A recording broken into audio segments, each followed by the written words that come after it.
So let's get into the whole process of using UV Master.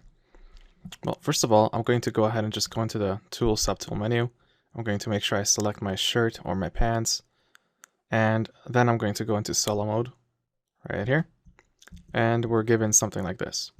Now, I had painted on this previously. I just, I was playing around. So for now, let me just go ahead and just paint over that. And of course, there's a little bit of a material in there, so I'm just going to paint over that as well to just cover up whatever I have there.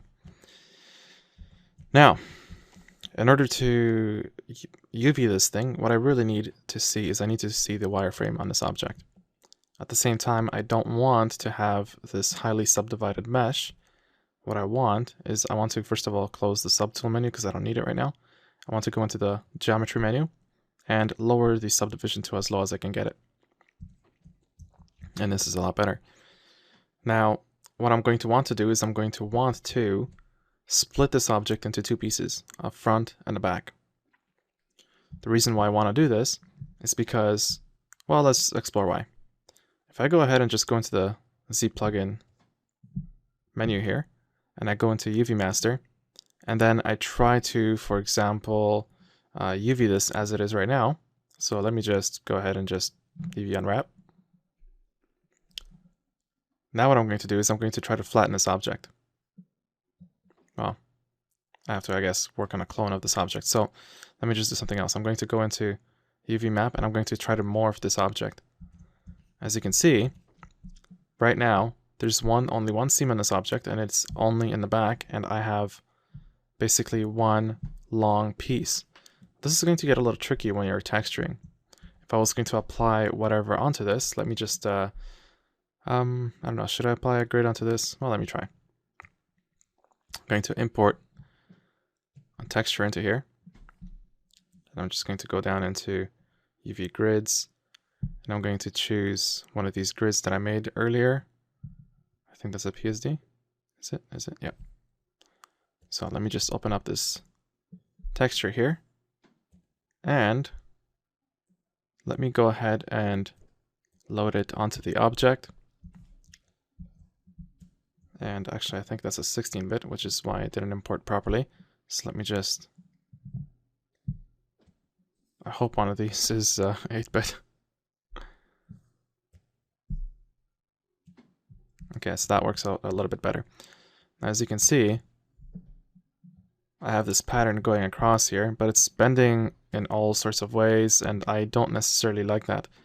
And the reason why I don't like that is because when you have any kind of pattern on a shirt, you want to make sure that, for example, whatever I have across here is all perfectly linear, pretty much like the grid on this object. You see the squares here, and they're all pretty much aligned. This is kind of how I want the patterns on my clothing to be also displayed on my model. If I was to apply a grid-like texture onto my object, I don't want the grid to necessarily, the pattern to deform its way around like this. This is no good. So let me just close this down actually for now. And again, what I want is I want to split this into two pieces, a front and a back, and unwrap it that way. And maybe even I might want to, I don't know yet, I might want to also take off the sleeves as well. And, that way I can treat the sleeves, the front and the back of the sleeve as one piece. I can also treat the, the main clothing piece, the main shirt, the front and the back separately. And that way I might have a little bit of an easier time making sure that every one of these parts is as flat as can be. It doesn't mean it will be, but more or less I'll try. So let me go ahead and just start making the cuts. Well, making the cuts, there's several ways. I can either go back into UV Master, and I can then go ahead and just enable control painting. Right, okay, so I would basically have to make a clone of this object, and then I could go ahead and just use the control painting. So let me just make a clone for now. So I have the clone of this object. Let me enable control painting, and let me attract the seams, as in this is basically where UV Master will be more or less concentrating the seams on. Now there's multiple ways of doing this. I can attract from ambient occlusion, and what this will do is it'll first of all calculate the ambient occlusion on this model, so anywhere where there's a crease and stuff like that, areas where it could hide creases, it could calculate it automatically from that, or I could just paint it manually. So let's just go ahead and, if I were to paint it manually, like this, I'm just going to paint on top of this model like this. I'm going to be basically telling ZBrush to concentrate painting the seams, or dividing the model along here. At the same time, I might want to also work along here. And I'm just giving ZBrush a general idea of where I want these seams to be located. Now, if I wanted, I could also paint around like this to tell ZBrush to make a cut along here as well. But this is generally how I want my cuts to be. I want the cuts to be along here to divide the front and the back. I also want the ZBrush to cut the front and the back of the sleeve. I might not necessarily want to, but I definitely want to keep this, the front and the back, separate. So now that ZBrush knows where to attract these seams, I also have the option of protecting certain areas. If I, for example, might not want, like let's just say if I want ZBrush to, I don't know, let's just say if it's going to paint a very specific seam along here and I might not want it, I might want to do something like protect this section. It's kind of hard to see because right now I have polyframe on, but if I take off polyframe, you can see the colors displayed a little bit more clearly. So if I tell ZBrush to protect this area, it will mean that when ZBrush calculates and when it starts splitting the model, this area will not be touched. What this helps with is, for example, like let's just say I have a face on a character and I want to protect the ear or any part of a character's mouth or nose, and I might tell it to not split those areas. So in this case, I'm just going to go ahead and just tell it not to split this area here. And of course, when you're done this, you can go ahead and just unwrap this object. It's going to do its thing. And once it's done, you can do one of two things. You can either check seams, and ZBrush will show you exactly where it split the model. So it split it along here and along here, and and stuff like that. But it didn't necessarily entirely listen to what what it is that I told it to do, which is split along here. It wasn't that precise. And I'm going to go ahead and just check that off, and I'm going to flatten this object to show me how my map looks. So it looks like this. Now this isn't exactly how I imagined my map to look like. And this is pretty much why I would rather make the decision of how to split the model exactly. So you know what, let me just go back into my original copy of my model. So I'm just going to go back into my object here, and I can obviously tell which one it is by the number 16. There's 16 subtools in there, as you can see here. And now I'm going to go back into polyframe, and I'm just going to go ahead and start dividing this model into the front and the back. So the way I'm going to do this is I'm going to assign two polygroups, one to the front, one to the back. Now, the way obviously to do that is to just go ahead and just press Control Shift and start and do something like this, where I hide a portion of the model, and I can just either now go into polygroups and click this, or what I could do is I could further refine this group so that the seams are much cleaner. So when you're pressing and holding Control Shift, for example, you're going to get this. And right now I am still holding Control and Shift. Now what I could do also is I could change the stroke from rectangle to something like either curve or circle or lasso.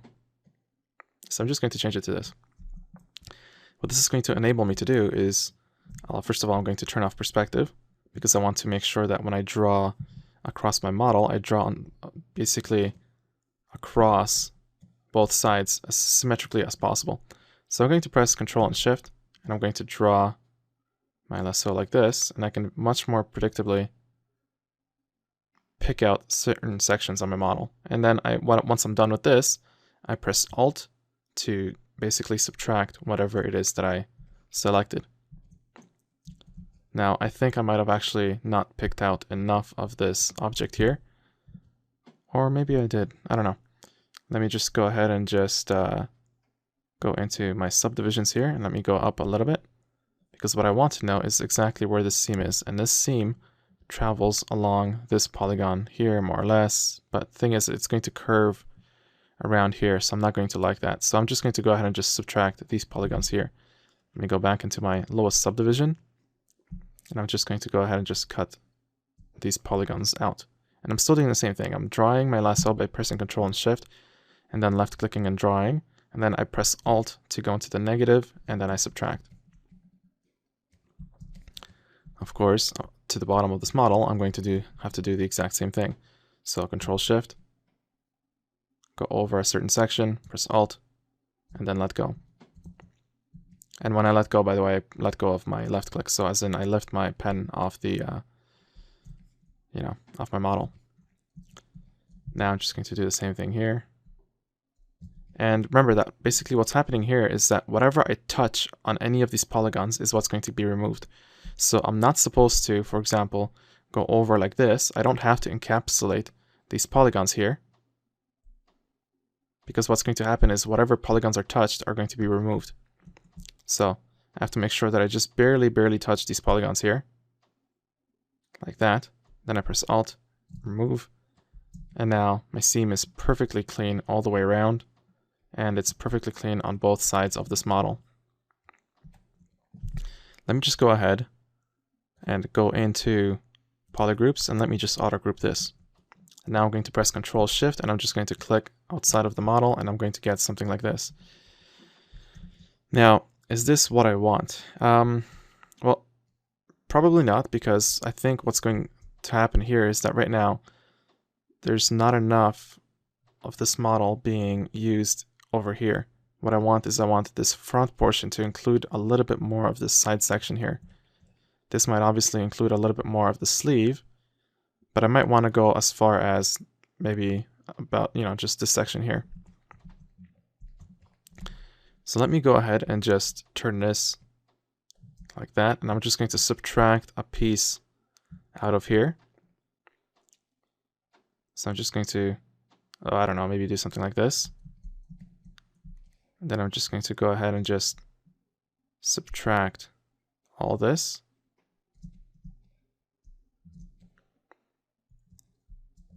And this isn't exactly perfect.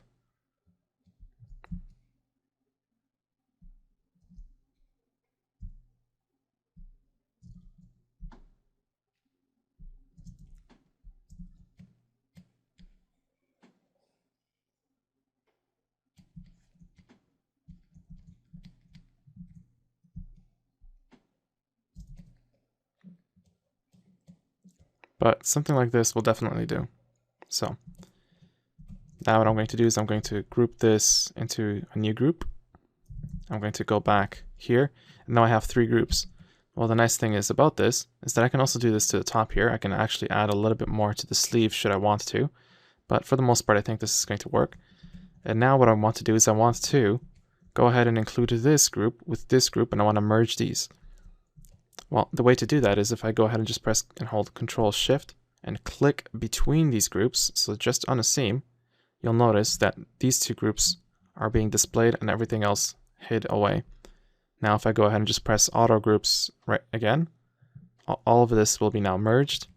And now if I go ahead and just press Ctrl Shift and click outside, you'll notice that both the front and side are now displayed. But right now the colors are still not very clear because these are very similar colors here. So I'm just going to go back and just Ctrl Shift and click on this polygroup here. And I'm going to press Auto Groups again until I get a color that definitely differentiates the back and the front. And I'm going to press and hold Ctrl Shift again and click outside of the model.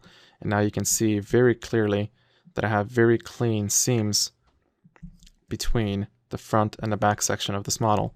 However, I still didn't include this section here, so I'm just going to do just that by pressing and holding Ctrl Shift, clicking anywhere here.